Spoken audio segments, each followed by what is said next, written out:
Hi everyone, I'm Natalia and welcome to my channel. Today, sorry, I'm like trying to set up my audio, make sure that my mic is all the way up. Today, I wanted to talk to you about doing year head spread as we're nearing the end of this year, 2023. I can't believe it's already coming to an end. I can't wait for 2024 to start. I'm really, really excited for 2024. I have lots of plans for 2024. I hope all of you are really excited for 2024. My word for 2024, although I seldom choose year word, but this year, coming year, it is going to be velvet. I know. If you have been following me on Instagram, and if you don't, please join so that we can all engage in conversation. You will know that I've been obsessing with velvet lately so much. I actually ended up finding myself a velvet dress that I plan to wear for New Year. It's perfect. I'm going to have this gorgeous blue inspired by this card, gorgeous dark blue velvet dress, this baby doll dress. Velvet, word of the year, velvet.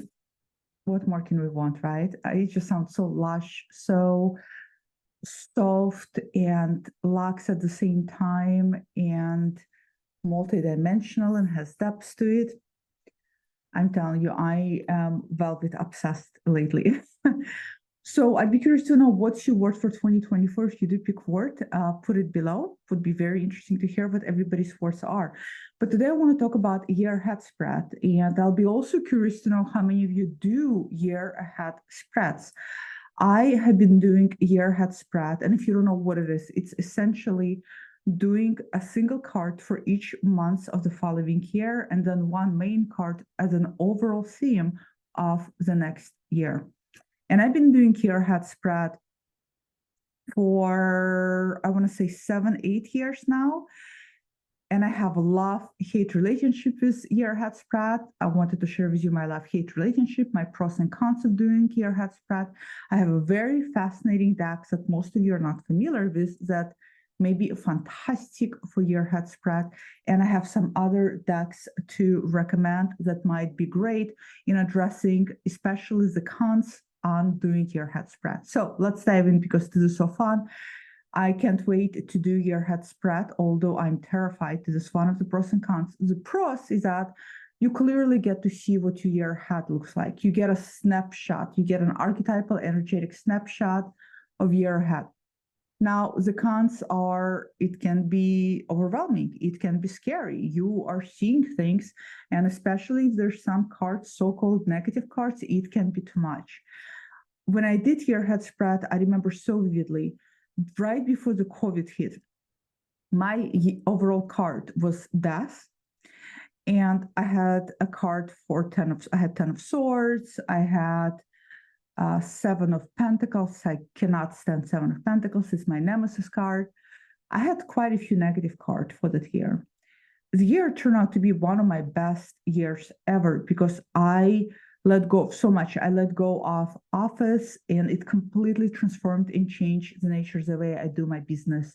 Now I only do my business solely online. So it's completely changed everything for so much better because I did not realize how much I would enjoy working from home, how much I love working from home, how much more I'm able to create, especially in terms of content when I work from home. So for me, it has been absolutely an invaluable and instrumental year. But let me tell you, that day when I am channeling my spirit guides, especially channeling my father, energy of my great grandma and my grandfather. Those are spirits I connect to the most in order to help me get into the year ahead spread. Also, energy of Hecate, and this year will be energy of Aphrodite as well, because I started working with Aphrodite this year. That moment when you have candles on the table, or wherever your setup is, and you're shuffling a deck, it's a thrilling moment, but it's also a very scary moment because, for me at least, it is. As I turn the cards, there's this anticipation, there's holding of the breath, gasping, releasing, holding, releasing. It's a whole ensemble going on, physiological reactions going on.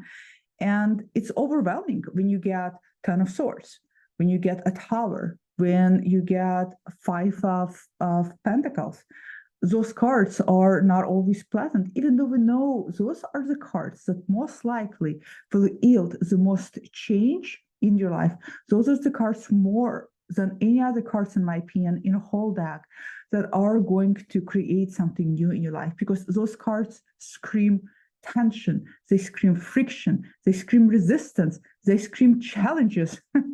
And we don't grow unless we have challenges. If everything is status quo, we don't change.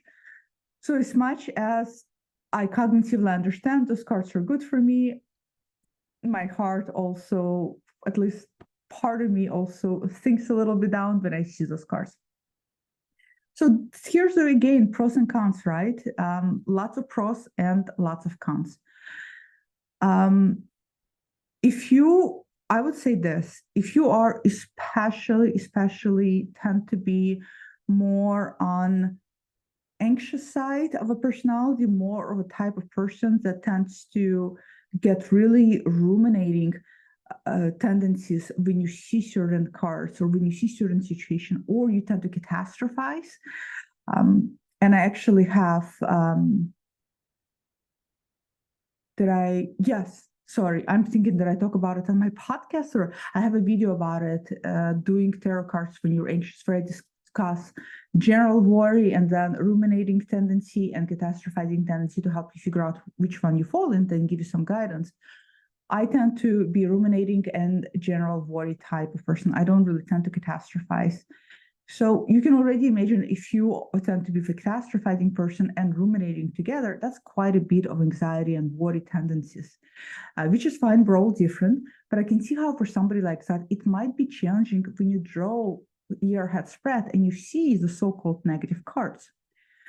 If you fall into that category, and if just in general, thinking about year ahead and seeing what's year ahead already gives you lots of anxiety, lots of worry, lots of fear, you feel like your temperature just went from 0 to 100, I would recommend for you to just take a deep breath and keep watching. I have some suggestions for you.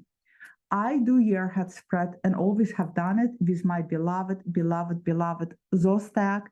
A lot of you ask me, which copy is this, because a lot of you like the saturation, the messed up saturation in this card. This is the first edition of those. I think it's box A. They breaking them down. First edition is box A, box B. I think there's also box C. And the colors are not the colors you would get with US Games reprinting, because when they did first printing, well, they didn't get the colors quite right. So it's I call it messed up coloration, and that's why I love it. It's very moody.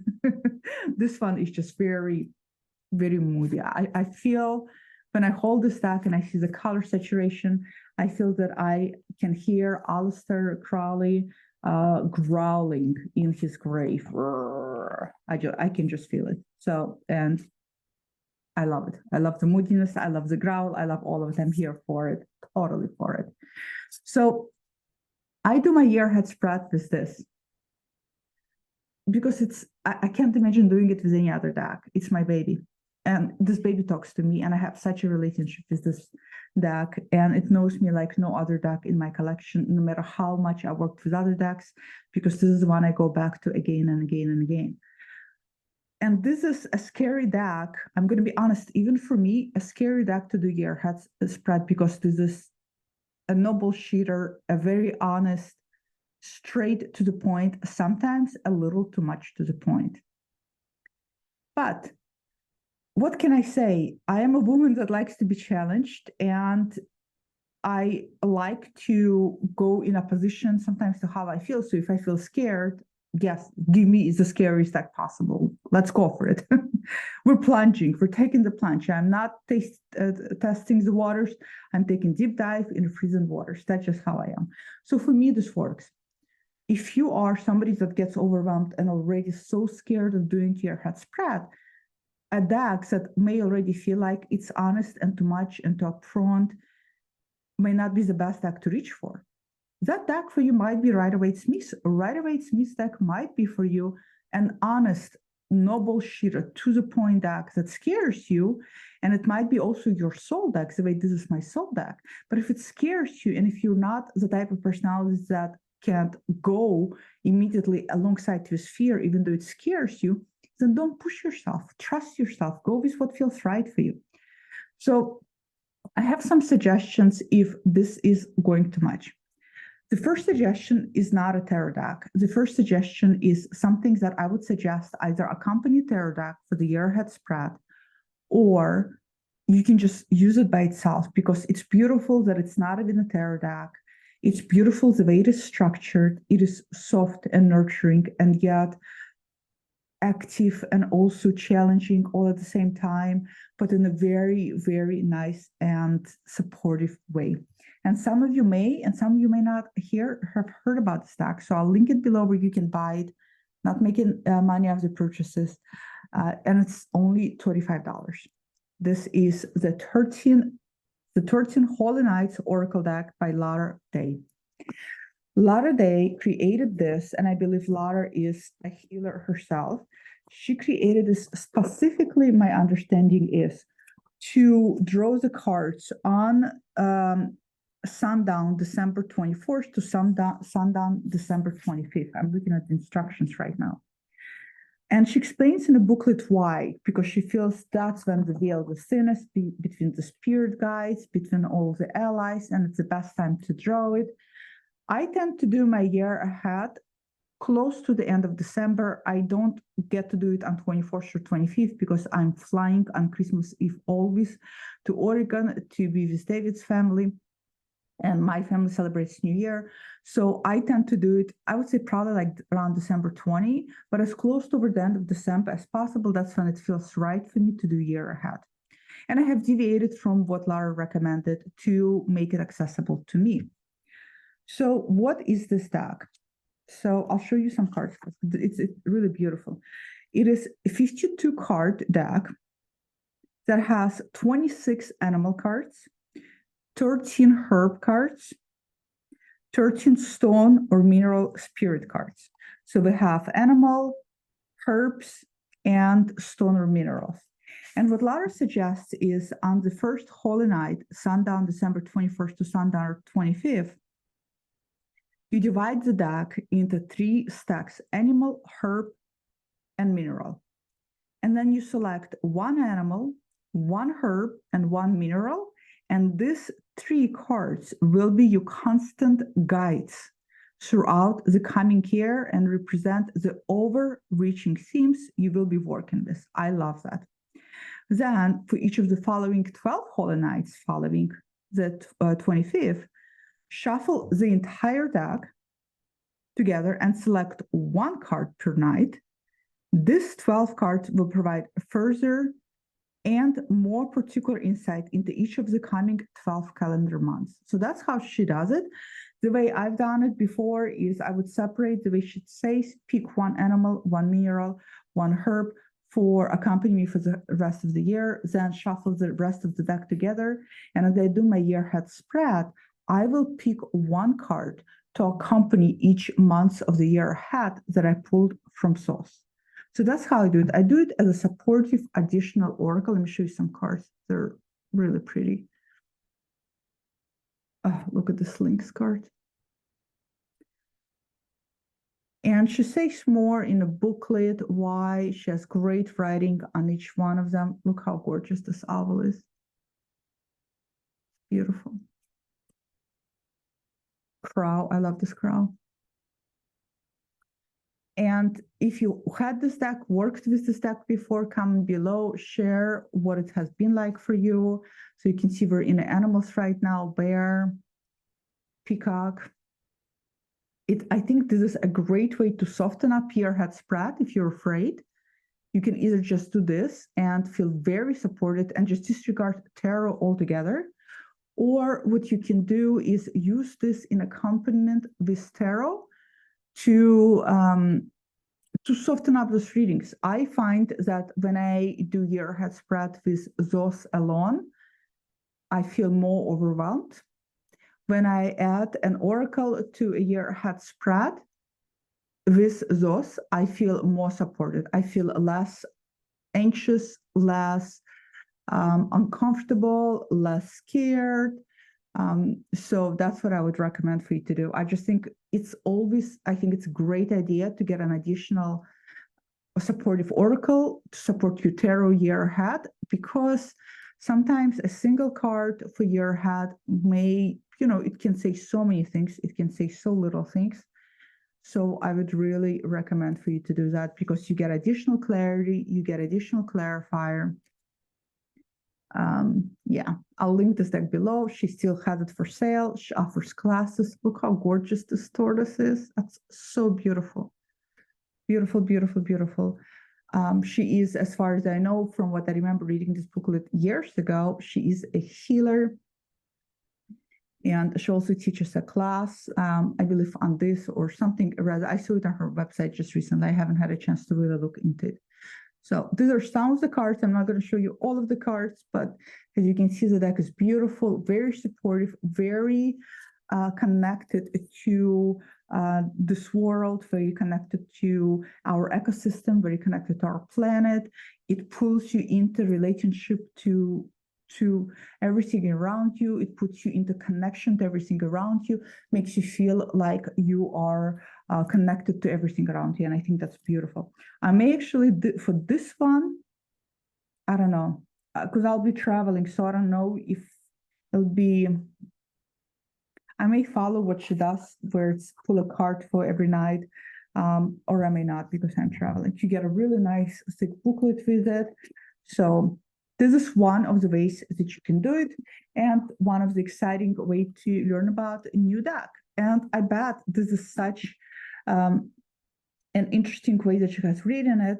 I bet you can easily use this just as a supplemental oracle for any readings moving forward, versus just as a special deck for the Holy Nights. It's for the 13 Holy Nights. So link below for that one. Another way to, if you feel overwhelmed, if year ahead spreads scare you, another way to do it that I've been doing recently in terms of just my daily readings, and a lot of you may have already watched the video on how to make your single question readings more sweeter, better, where I recommend which door I'm going through question. If you haven't seen it, I'll link it below. It's also a great video. It came from this idea, the circle of doors, my current absolute favorite tarot deck, and the only tarot deck that I got a backup copy on. And I also have in-depth review of this deck. So another great way to soften up your readings is, I don't know why this one is upside down. I don't read reversal. So I always get surprised when I see an upside down cards in the decks I'm showing, because I don't do reversals. So you can do a soft, this very, very goddess energy, divine feminine energy deck, instead of those Rider-Waite-Smith or any other deck that scares you, and ask year ahead spread, which door do I need to walk through every year? I am considering doing this year with this deck because it is so supportive, but I doubt I will, because I just cannot betray my sauce. And I feel like there's a loyalty thing going on there for me. But this is another great way that you can do it, is to ask, which door do I need to go through? You see how when you ask, which door do I need to go through, suddenly a year ahead may not seem like so overwhelming as a spread. So this is Circle of Doors. You can use this one, or you can use any other deck and ask that question for the year ahead. Another option, again, talking about the doors, is if you're going to use tarot deck, like let's say I'm going to use this and I want to soften up the overall read, is Divine Doors. Really, really cute. This is Amazon, very supportive, very spiritual. And again, it can be supplemental. Which door do I need to go through? We have an image and we have a text on the back. Really, really cute. Love the doors on some of the doors depicted here are gorgeous. This is literally which door you're gonna go through. So very much literalizes. Is that even a word? Literalizes? Probably not. concretizes, is that even a word? Makes the reading more concrete, makes the question which term I'm going to go through more concrete. Am I the only one, by the way, who feels fear and anticipation and excitement all at the same time when I do your head spread? Are there those of you who are never feel any anxiety or fear doing your head spread? And if you are one of those people, look at this. This is the color of the dress I got, blue velvet. I love this cobalt type of deep. Is this even cobalt? It's more like a marine blue, huh? So share below, why are you not scared if you fall into that category? But this is another way to make your head a little bit more supportive, more approachable than terrifying, because you get really nice sweet supportive guidance. Let's say you have a tower in your head, and then the supportive guidance suddenly makes things a little bit feel more spiritual. Okay, 2 more oracle decks. Many people I have seen use Sacred Rebels. Last year, I used this in a company to those for year ahead, because this is really, really great in a sense of spiritual guidance, in a sense of spiritually where your soul is evolving into, what is your soul growing into. It's very emotive deck. It is all about self-growth, self-awareness, leveling up, taking care of yourself. It has a very self-caring, soothing qualities. And it has a nudge when you need to be nudged toward, for example, creativity, toward taking that plunge. So this is another good font to use. This is one of the decks that I really enjoy from Alana Fairchild. This could be another great idea. And again, you can just do an Oracle year ahead versus tarot, or you can use multiple. I have just seen somebody I follow online, and she uses tarot, and then she uses 2 more oracles, which I thought was great. So you can really break it down into themes. Let's say you want a tarot for overall archetypal energy. Let's say you want Sacred Rebels for overall soul evolution for that month. And let's say you want a Divine Door for spiritual guidance.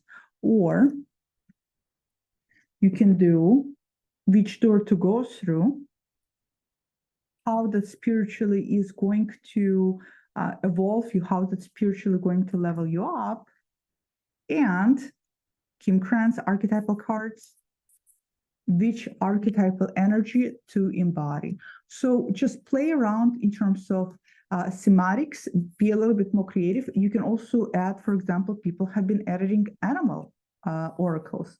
Which animal energy can guide me through this month? Plant energy, which plant energy will guide me? Mineral energy, you name it. And I think as long as there's variety to it, it will make your head spread that much more richer. For me, it's a little too much to do more than 2 decks to choose from. One time I did do 3. I did those. I did animal spirit cards. And I forgot what else I did. I did 3 decks. And for me personally, it was just too much. For you, it might be just what you need. So go with what feels right. But this is another great way, is to include things like archetypal cards or Kim Krans alchemical oracle, to see what alchemical process are you going through as you go through this month. So see how you can already do things such as, 5 of discs is going to be your year ahead. The medallion is going to be the archetype to also process or embody as you go through this. And you have a door to support you that you need to go through to get you through these energies. Or maybe you have a door from this deck. Or maybe you have a spiritual guidance that you go through this deck. Or maybe you have a card from 13 Holy Knights. As you can see, the possibilities are endless. I think your head spreads can be quite fun. I think they can be very, they are, in my opinion, they're always spot on. It's amazing how a deck is able to see so far ahead in the future we're talking about 12 months ahead in the future, but it does, and it does a wonderful job. A lot of times my months ahead are more mundane, things are more smaller. The central year ahead card tends to be much more energetically charged, I would say. This year, my year ahead middle card is it is Prince of Discs. And boy, if you ever seen Crowley's Prince of Disc, oh my God, look at this, right on the bottom of a card. What a great moment. He's sitting on the Taurus bull, he represents Taurus, he's charging forward. It's just such a great card. And this year, lots of things have got set into motion for me. I have made a lot of new plans. I've created new ideas, new projects. As many of you know, I have restarted this channel. I've also started podcasts here. I started podcasts at my other job. So lots of things have been set into motion. I have been like this prince right here, sitting on Taurus and charging forward, have a very clear direction where I'm going and what I want to create. So the year ahead card has almost always been much more saturated with steps for me than monthly cards. The monthly cards energies were sometimes more obscure, sometimes can be more ambivalent, sometimes more mundane, I would say. But the year ahead is always it. And if you've never done year ahead spread, like I said, the way I do is I shuffle the whole deck, connecting to personally for me, my spirit guides, which are my ancestors, and ask Hecate for guidance with year ahead spread. And then I start off with January. So January, I go in circle. And then the last card is overall energy of the year ahead. So that's how I do it. So that's what I would suggest, some of the suggestions, some of the nuanced decks you may not have seen. Let me know how you do year ahead spread. Do you have a word for the year? Again, mine is going to be velvet. I'm so excited about it. I just have so many ideas when I think about the word velvet. Do you have a keyword for the year ahead? Are you scared to the year ahead spreads? If you're not scared, why aren't you scared to the year ahead spread? Is it just because you think that the future is not set in stone, which I agree it is not? But what is it about it that doesn't really bring up any fear element in you at all? And if you want to do video response to this and share how you do it and talk about your experience with year ahead, please do. I think year aheads are fascinating. Having said that, everybody have a great day, and have fun making your hat spread. And if you're connected with me on Instagram when you do yours, and if you do post yours, please tag me. So I'm always curious to see what cards people choose and how they do it, because then sometimes it inspires me to shake things up for myself. So hopefully you all have a great day, and I will see you all next time. Bye.